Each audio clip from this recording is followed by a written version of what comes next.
নমস্কার বন্ধুরা, আমি চলে এসেছি তোমাদের কাছে নতুন রেসিপি নিয়ে। তো স্কিপ না করে পুরো ভিডিওটা দেখার চেষ্টা করো। আশা করি তোমাদের ভিডিওটা খুবই ভালো লাগবে। তো আমি এটা প্রেসার কুকারে দিয়ে বানিয়েছিলাম। আপনারা যে কড়াইয়ের মধ্যে জল দিয়ে গ্লাস বা বাটি দিয়ে এটা ভাপা পিঠা বানাতে পারেন। তো এটা কিন্তু অনেক সফট হয় আর খেতেও অসাধারণ হয়। তো চলো স্কিপ না করে পুরো ভিডিওটা দেখতে থাকো, আশা করি তোমাদের খুবই ভালো লাগবে। তো চলো বেশি কথা না বলে শুরু করা যাক আজকের রেসিপি। তো চ্যানেলটাকে সাবস্ক্রাইব করে পাশে বেল বাটনটা ক্লিক করো, আমার পাশে থেকো প্রতিদিনের মতন। তো এই রেসিপিটা বানানোর জন্য প্রথমে আমি এখানে একটা নিয়েছি গামলা, তারপর নিয়েছি এখানে একটা কাপ। আমি এই কাপ মাপে সব উপকরণগুলো নিয়ে নিব। তো আমি এখানে প্রথমে 1 কাপ নিয়ে নিচ্ছি। আমি এখানে আরও 1 কাপ নিয়ে নিব। তো আমি এখানে 1 কাপ চালের গুঁড়ো নিয়ে নিয়েছি, আর 1 কাপ চালের গুঁড়ো নিয়ে নিচ্ছি। এখানে আমি আতপ চালের গুঁড়ো নিয়েছি। যে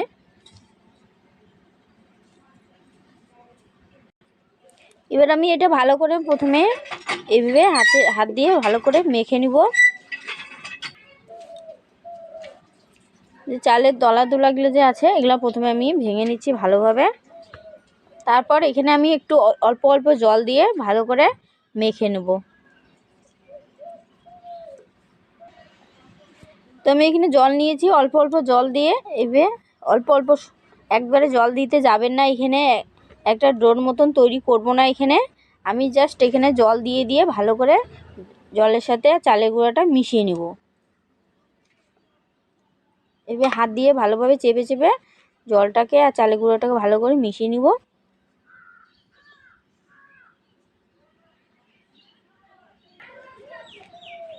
এটা আমি ভালো করে অল্প অল্প জল দিয়ে মেখে নিয়েছি। দেখো এরকম হবে, যে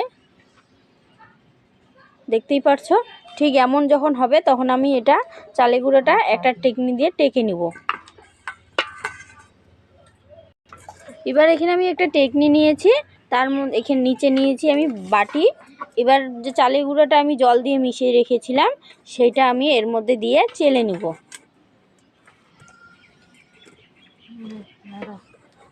তো আমি এটা দিয়ে দিচ্ছি, চালের গুঁড়োটা দিয়ে আমি ভালো করে টেকে নিচ্ছি। একইভাবে সবগুলো আমি চালের গুঁড়ো টেকে নিব।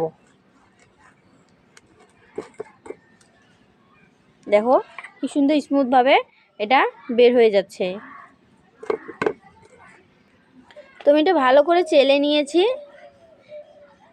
এই টিপসটা অবশ্যই ফলো করবেন, না হলে কিন্তু ভাপা পিঠা সেরকম হয় না। এই টিপসটা ফলো করলে অবশ্যই আপনাদের ভাপা পিঠা হবে। তো আমি এটা চেলে নিয়েছি।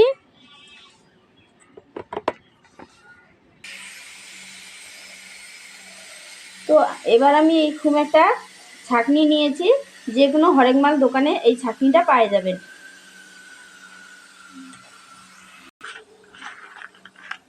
তো ছাঁকনিটা দেখুন ঠিক এরকম হবে, দেখেই বুঝতে পারছেন ছাঁকনিটা কেমন হবে।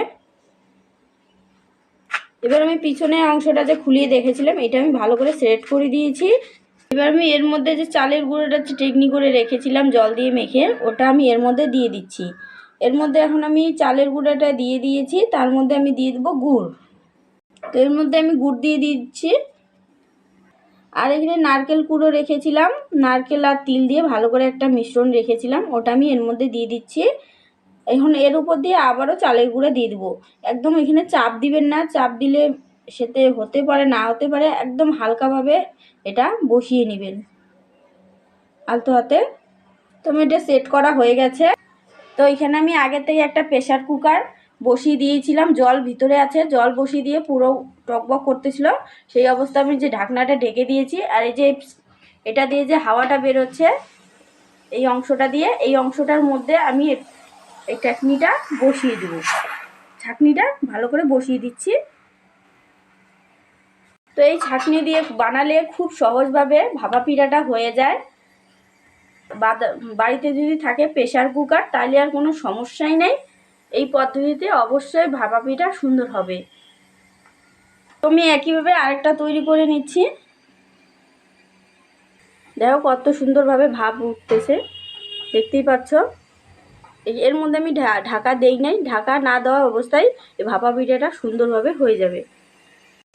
দেখো কত সুন্দরভাবে হয়েছে। আর এটা যখন হয়ে যাবে তখন এক এক থেকে 4-5টা ছেড়ে ছেড়ে যাবে। তো দেখো এটা আমি নামিয়ে নিয়েছি। এবার দেখো কত সহজভাবে হাতে এসে যাচ্ছে। দেখো কত সুন্দর হয়েছে। এই জিনিসটা থাকলে আপনারা যে কেউ বানাতে পারবেন এই ভাপা পিঠা। তো আমি প্রত্যেকগুলো এইভাবে বানিয়ে নেব। তুমি আরেকটা নামিয়ে নিয়েছি, দেখো কত সুন্দর হয়েছে। একই পদ্ধতিতে আরেকটা বসিয়ে দিয়েছি। তো আমার সবগুলো তৈরি হয়ে গেছে। দেখো কত সুন্দর হয়েছে, অনেক সুন্দর হয়েছে।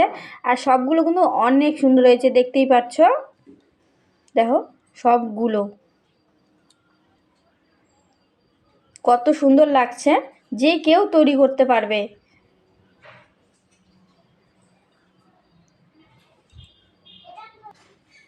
তো আজকের মতন এইখানেই বিদায় নিচ্ছি। দেখা হচ্ছে পরের ভিডিওতে সুন্দর একটা রেসিপি নিয়ে। তো চ্যানেলটাকে সাবস্ক্রাইব করে পাশে বেল বাটনটা ক্লিক করে আমার পাশে থেকো।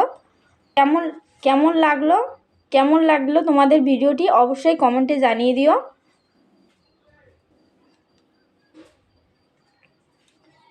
তো তোমাদের একটা ভেঙে দেখাচ্ছি। দেখো কত সুন্দর হয়েছে, কিন্তু অনেক সফট হয়েছে এটা, আর খেতেও অসাধারণ হয়।